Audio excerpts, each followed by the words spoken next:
Here's a clear and simplified version of the rise of the Ukraine-Russia conflict, including its historical roots and how things escalated to today's situation.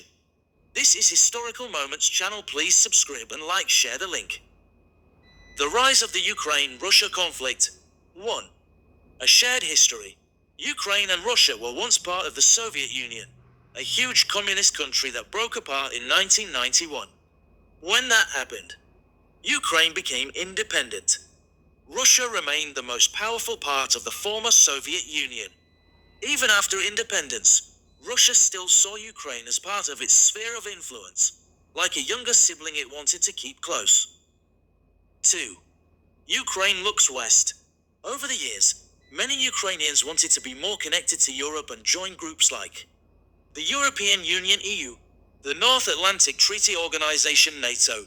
This worried Russia. Why? Russia didn't want NATO, a military alliance, expanding closer to its borders. It feared losing influence over Ukraine. 3.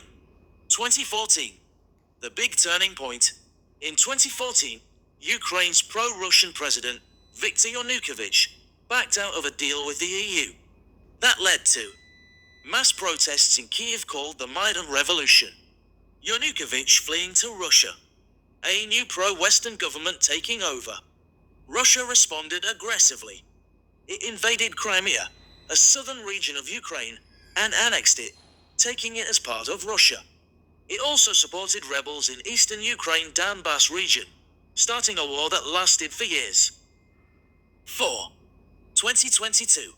Full-scale invasion. On February 24, 2022, Russia launched a full-scale invasion of Ukraine. Why? Russia claimed it was protecting Russian speakers in Ukraine. It said NATO was a threat, but many saw it as an attempt to bring Ukraine back under Russian control. The world reacted strongly. Countries sanctioned Russia, cutting trade, banking, etc. The US, EU, and others gave billions in weapons and aid to help Ukraine. Millions of Ukrainians became refugees.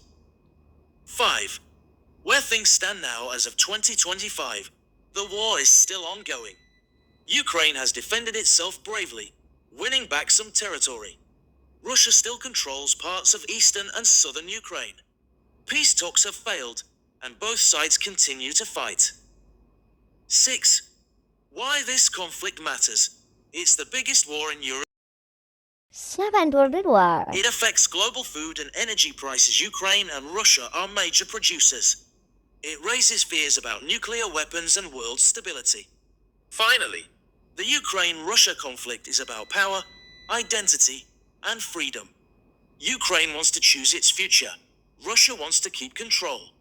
The war has caused great suffering, but also shown the strength and resilience of the Ukrainian people and the risks of unchecked aggression in the modern world. Thanks for watching.